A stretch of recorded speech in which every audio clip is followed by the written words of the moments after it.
23 سال حضور کو وقت ملا، مختصر وقت ظاہراً تبلیغ کرنے کے لیے، پوری دنیا میں دین بھی پھیلانا ہے۔ گھر میں 11 ازواج ہیں، 4 بیٹیاں ہیں، ان کی اولادیں، سارے کام کاج بھی دیکھنے ہیں۔ لیکن سیدہ طیبہ طاہرہ حضرت عائشہ صدیقہ رضی اللہ تعالیٰ عنہ فرماتی ہیں سارا دن تبلیغ کرتے، ہر غلام کے دکھ سنتے، گھر میں آتے تو اپنے گھر والوں کا خیال کرتے، کام میں ہمارا ہاتھ بٹاتے۔ قربان جاؤں، کہتی ہیں زمانہ سارا سو جاتا لیکن آمنہ کے لال مصلی بچھا لیتے۔ دنیا سو گئی، ساری سب سو گئے، جو خدام تھے، وہ جو غلام تھے، وہ سو گئے۔ صحیح مسلم میں لفظ ملیں گے، سیدہ پاک فرماتی ہیں او میرے نبی کے غلاموں، میں نے یہ رنگ بھی دیکھا ہے کہ حضور نے اتنا کھڑے رہے، اتنا قیام کیا، اتنا قیام کیا کہ مقدس پیروں میں ورم آ گئے، سوج گئے پیر۔ ہم سیر کرنے گئے تو تھک گئے، بات الگ ہے، لیکن عبادت میں یہ بھی تو مسلم شریف ہے نا، یہ بھی تو دین ہے نا، یہ بھی تو حضور کی سنت ہے، یہ بھی تو وہ چیز ہے جو کریم کی آنکھوں کی ٹھنڈک ہے۔ سیدہ فرماتی ہیں پیروں میں ورم آ گئے، اور ساری رات ہی حضور نے نماز پڑھی اور ایک ہی آیت بار بار دہرائی۔ مسجد نبوی میں بلال حبشی نے فجر کی اذان دے دی اور حضور ابھی مصلی پہ تھے، کریم فارغ ہوئے۔ میں نے عرض کی یا رسول اللہ صلی اللہ علیہ وسلم، آپ کے تو صدقے اللہ اگلے پچھلوں کے گناہ معاف کرے گا، تو آپ اتنی آہوزاری کیوں فرماتے ہیں؟ آپ تو شفیع ہیں، آپ تو انبیاء کے امام ہیں۔ تو حضور نے فرمایا عائشہ تم نے گنوایا ہے نا میرے اللہ کی مجھ پر کتنی رحمت ہے، افلا اکون عبدا شکورا، فرمایا اگر اس نے اتنی نعمتیں دی ہیں تو کیا میں اس کا شکر گزار بندہ نہ بنوں؟ میں شکر گزار بندہ نہ بنوں اس کا؟ پھر اگر اتنی نعمتیں اس نے دی ہیں، مجھے اتنا نوازا ہے، تو پھر میں اس کے سامنے سجدے نہ کروں؟ او میرے بھائی، بڑے قابل فخر لوگ ہیں ہم کہ ہم نبی پاک کے غلام ہیں، ہم قابل فخر ہیں کہ نبی کریم کے غلام ہیں۔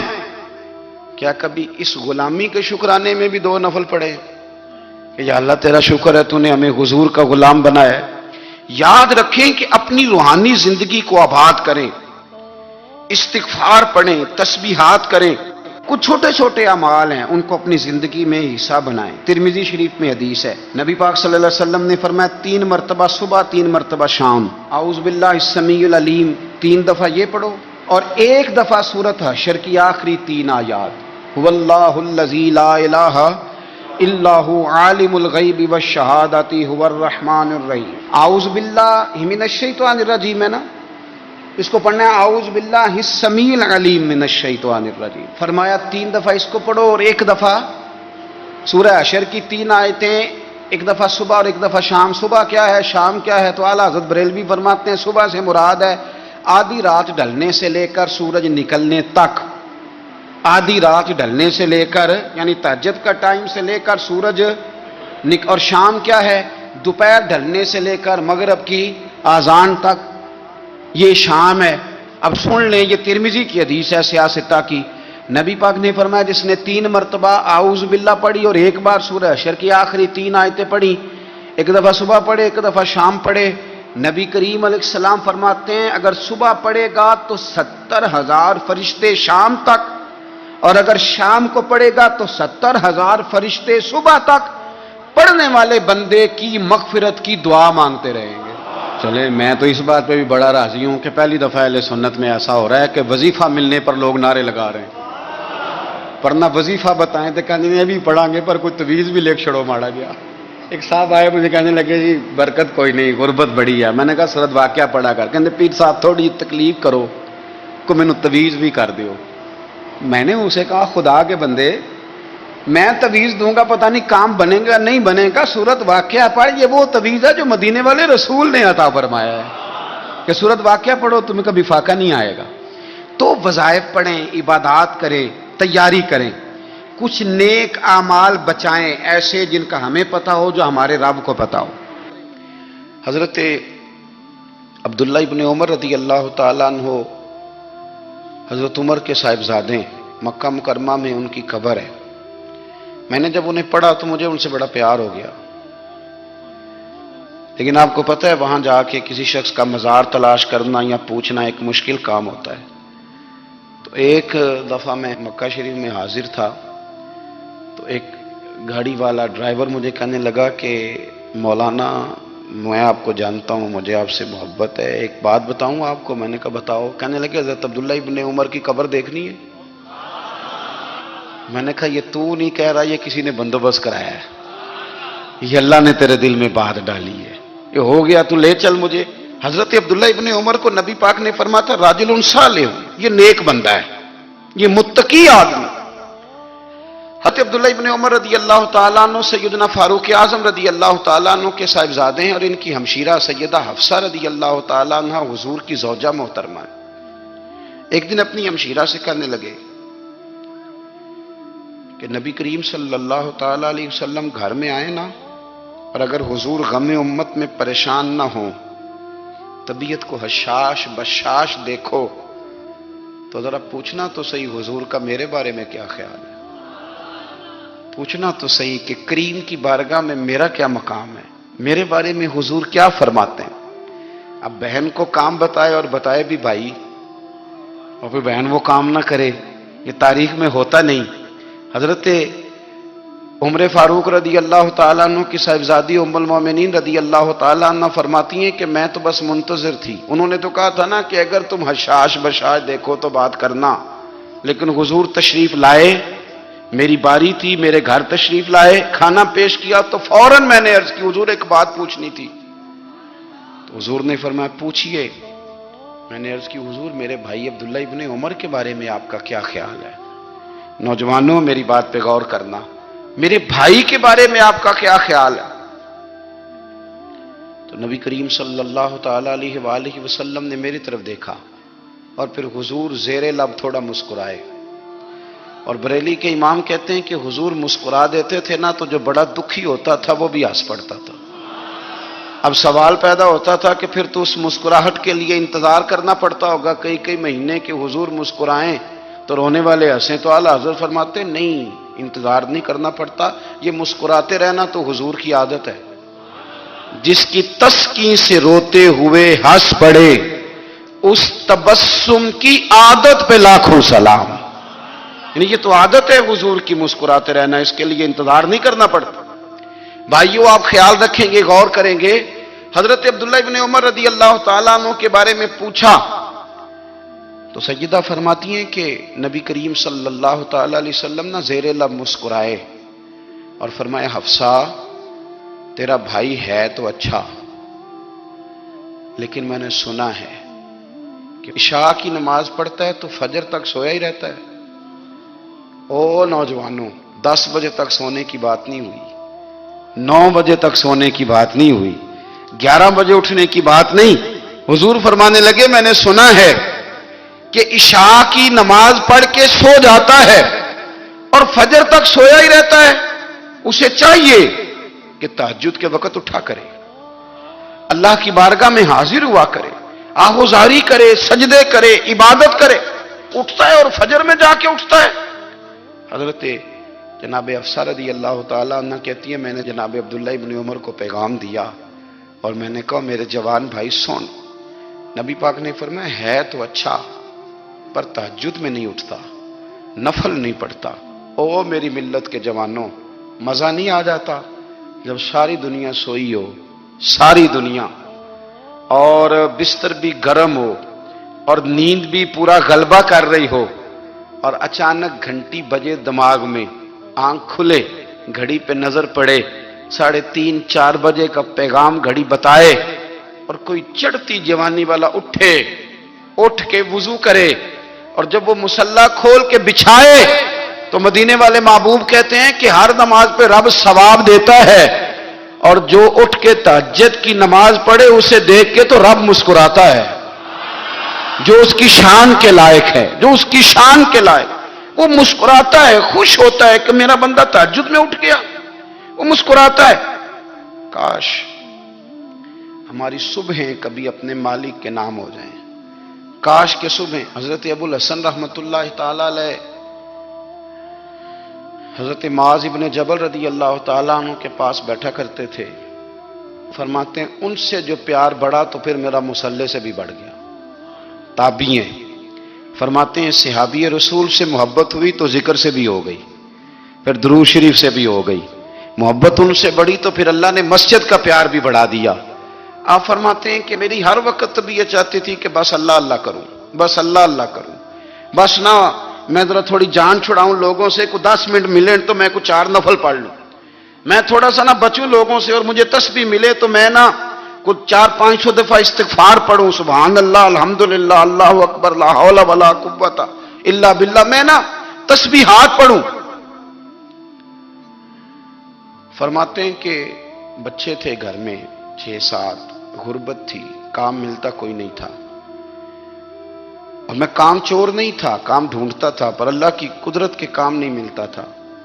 فرماتے ہیں کہ میں نے ایک دن اپنی اہلیہ سے کہا کہ آج میں پھر جاتا ہوں کام ڈھونڈنے. تو میری بیوی بڑی فرما بردار تھی, پر اس دن نہ غربت کے ہاتھوں تنگ آ کے کہنے لگی, آج نانا کوئی تو چیز لے کے آیا, تو مجھ سے بچوں کی بھوک نہیں دیکھی جاتی. یہ سب روگاں دا روگ محمد جس دا نام غریبی, کنڈ بلا کے لنگ جاندے نہیں دوست یار قریبی.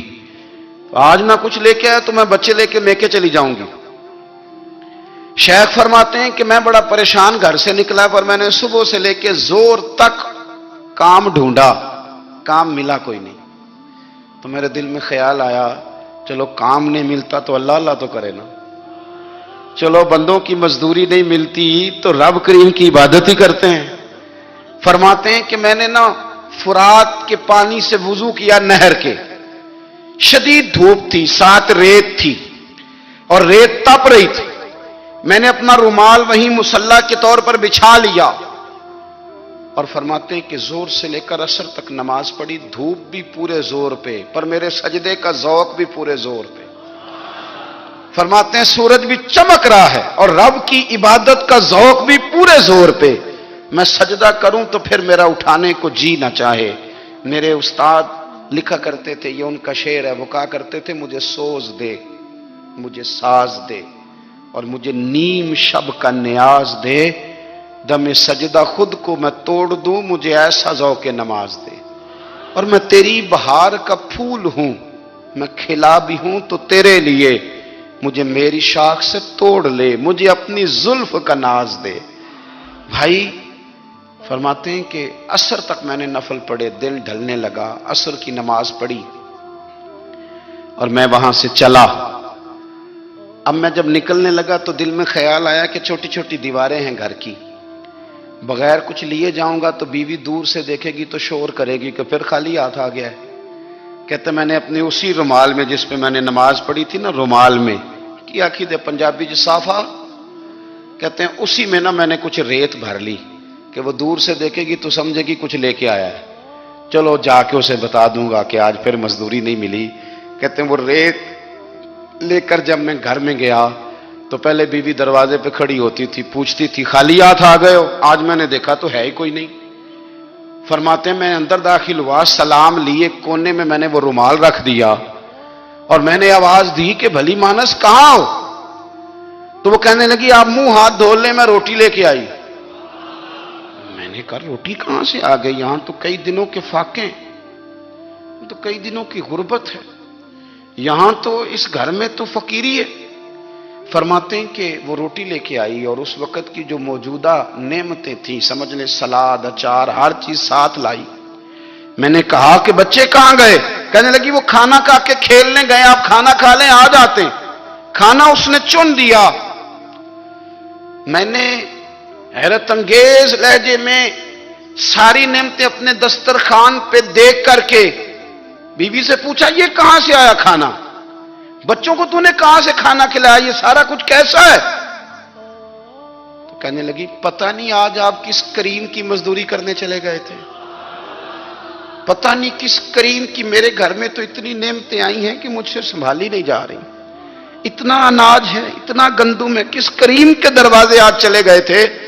یہ کہتے کہتے وہ اٹھی اور اٹھ کر کے کہنے لگی پہلے بڑا کچھ آیا تھا, اب کیا لے آئے ہو؟ اور جا کر کے نا اس نے وہ ریت والا رومال کھولا کہنے لگے میں تو لے کے آیا تھا ریت، تو میرے رب نے اسے بھی سونے اور ہیرے بنا دیا تھا۔ جب آپ کی توجہ اللہ کی جانب، میرے نبی پاک صلی اللہ تعالی علیہ وسلم نے فرمایا ہر چیز اپنے رب سے مانگ، ہر چیز مانگ، ہر چیز مانگ۔ یا رسول اللہ کیا کچھ؟ میرے محبوب نے فرمایا تیرے گھر میں نمک بھی ختم ہو جائے تو وہ بھی اپنے رب سے مانگا کر، تو مانگنا وہ تجھے دے گا، تو اس کی بارگاہ میں کشکول طلب دراز تو کرنا۔ اور ترمذی شریف میں عجیب لفظ ہیں، رسول کائنات نے فرمایا، رب کریم فرماتا ہے جب میرا بندہ ہاتھ اٹھاتا ہے نا تو مجھے حیا آتی ہے کہ میں خالی کیسے لوٹا دوں اس کے۔ اتنے بڑے بادشاہ کی بارگاہ میں، او بھائی لوگوں سے عزتیں تلاش کرتے ہو تو وہ کیا تمہیں عزت دیں گے؟ وہ تو کل اچھا کہتے ہیں پرسوں برا کہنے لگ جاتے ہیں۔ لوگوں کے سامنے گڈ بک میں آنا چاہو گے تو وہ تو سویرے تمہارے بارے میں کچھ کہیں گے، شام کچھ اور کہیں گے۔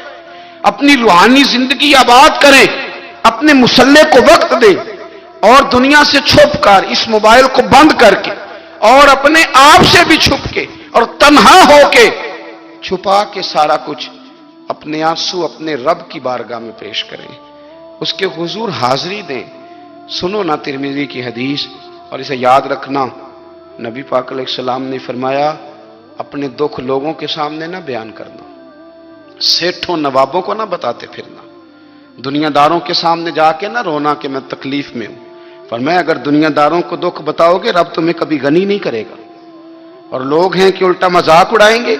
آپ کی جس سے بڑی پکی یاری ہے نا، پکی، وہ تب تک پکی ہے جب تک آپ نے 50,000 مانگا نہیں، اور جس وقت آپ نے کہہ دیا کہ میں مجبور ہوں میری مدد کر تو پھر ختم ہو گئی دوستی۔ لوگوں کے تعلقات آپ کے ساتھ تب تک ہیں جب تک آپ ان سے کوئی ضرورت وابستہ نہیں کرتے۔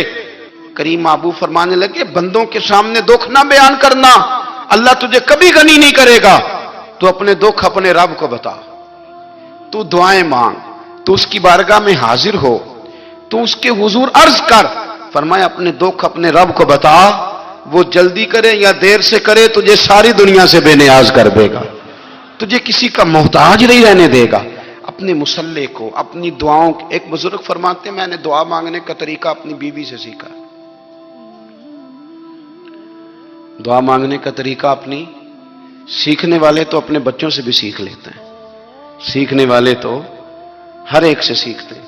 وہ کہتے ہیں میں نے دعا مانگنے کا سلیقہ اپنی بیوی سے سیکھا ہے۔ حضرت وہ کس طرح؟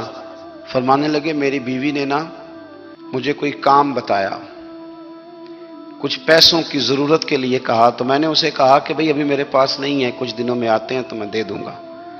عورتوں کی عادت ہوتی ہے وہ بار بار یاد کراتی ہیں، 2-4 دنوں کے بعد پھر اس نے کہا حضرت وہ میں نے کہا تھا کچھ پیسے، میں نے اسے کہا کہ ابھی میرے پاس نہیں ہے، کچھ دنوں میں ملتے ہیں تو میں تمہیں دے دوں گا۔ اس نے کچھ دنوں کے بعد پھر کہا حضور وہ میں نے کچھ پیسے کہے تھے۔ فرماتے میں نے ڈانٹ دیا، میں نے کہا کہ کیا تو روز مجھے شرمندہ کرتی ہے، کہا نا میرے پاس نہیں ہے، ہوں گے تو دے دوں گا، تو روز یاد کراتی ہے۔ فرماتے ہیں اس نے پہلے تو میری ڈانٹ کو سہا، پھر میرے سخت جملوں نے اس کی آنکھوں میں آنسو پیدا کر دیے، پھر اس نے اپنے آنچل میں اپنے اس دکھ کو سمیٹا، اور پھر اس نے ایک جملہ کہا تو میں رو پڑا، اور مجھے اپنے رب سے مانگنے کا طریقہ آ گیا۔ مجھے کہنے لگی حضرت جی آپ نے ڈانٹ دیا میں نے سہ لیا، پر آپ ہی میرے شوہر ہیں، بتائیں نا آپ سے نہ کہوں تو میں کس سے جا کے کہوں۔ فرماتے ہیں میں رو پڑا، اور میں کھل کے رویا، اور میں تڑپ کے رویا، اور پھر میری سسکیاں بند گئیں۔ تو مجھے کہنے لگی آپ کو کیا ہوا؟ میں نے کہا مجھے بھی دعا مانگنی آ گئی ہے، جب میں اسے کہوں گا نا اللہ تو ہی میرا رب ہے، میں تجھ سے نہ کہوں تو میں کس سے جا کے کہوں؟ میں کیوں کسی بندے سے سوال کروں؟ میں کیوں کسی دنیا دار سے کہوں؟ میں تیرے بندوں کا، نیک بندوں کا وسیلہ لے کے، تیرے محبوب کی غلامی لے کے تیری بارگاہ میں آیا، تجھ سے نہ مانگوں تو کس سے مانگوں؟ سمجھ آ گئی ہے؟ جب میں اس رنگ میں مانگوں گا تو پھر رب میرے اوپر بڑا ہی فضل فرمائے گا، وہ میرے اوپر بڑی رحمت کرے گا، وہ میرے لیے آسانیاں کرے۔ عزیز دوستو ہم اس طرح کرنے لگ گئے ہیں کہ ہم نے نا اپنے تعلقات پر اعتماد کرنا شروع کر دیا ہے۔ میرے تعلقات بہت ہیں، ہم نے اپنی دولت پر اعتماد کرنا شروع کر دیا ہے، میرے پاس دولت بہت ہے، ہم نے اپنے علم پر، اپنی شہرت پر اعتماد کرنا شروع کر دیا ہے کہ میرے پاس فلاں چیز بہت ہے۔ یاد رکھنا جب بے نیاز اپنی صفت بے نیازی دکھاتا ہے تو بڑی بڑی دولتوں والے مجبور نظر آتے ہیں۔ بھائیو، جب انسان کا رشتہ اپنے مالک کے ساتھ ہوتا ہے پھر تو غم بھی کچھ نہیں کہتے، پریشانیاں بھی کچھ نہیں کہتی، پھر تو زندگی صبر والی، پھر تو زندگی توکل والی، پھر تو زندگی بھروسے والی، پھر انسان اپنے آپ کو رسوا نہیں کرتا، دنیا داروں سے امیدیں اس کی ختم ہو جاتی، امیدیں اللہ رسول سے لگا لیتا ہے، مضبوط ہو جاتا ہے، مضبوط، طاقتور ہو جاتا ہے، خوددار ہو جاتا ہے، باوقار باعزت ہو جاتا ہے۔ حضرت بہلول دانا رحمت اللہ علیہ بیٹھے تھے تو ہارون رشید حج کر کے آ رہا تھا، تو رستے میں حضرت شیخ سے ملاقات ہو گئی تو السلام علیکم کے بعد کہنے لگا حضور کوئی حکم ہو تو بتائیے گا۔ تو حضرت بہلول دانا فرمانے لگے تیرا رب کون ہے؟ اس نے کہا اللہ۔ تو فرمایا میرا کون ہے؟ کہا اللہ۔ فرمانے لگے تو بڑا ہی بیوقوف ہے، کیا تو یہ سمجھتا ہے کہ رب ہارون رشید کو تو دے گا اور بہلول دانا کو بھول جائے گا؟ تیرا بھی وہی رب ہے، میرا بھی وہی رب ہے، اس نے اگر تجھے دے کے آزمایا ہے تو ہو سکتا ہے مجھے نہ دے کے آزما رہا ہو، جب اس کی حکمت کے تقاضے ہوں گے تو عطا کرے گا اور دے گا، تو جا اپنا کام کر۔ بھائی اپنی روحانی زندگی، اپنی عبادات، اپنے وظائف، اپنے روزمرہ کے معاملات، اپنی دعائیں، اپنا استغفار، دیکھو کوئی مشکل کام تو نہیں، 2 رکوع ہیں سورہ واقعہ کے، اگر رات کو پڑھ لی جائے تو میں کس طرح یہ بات بیان کروں کہ تعویذ بانٹنا آسان ہے اور وظیفہ بتانا مشکل ہے؟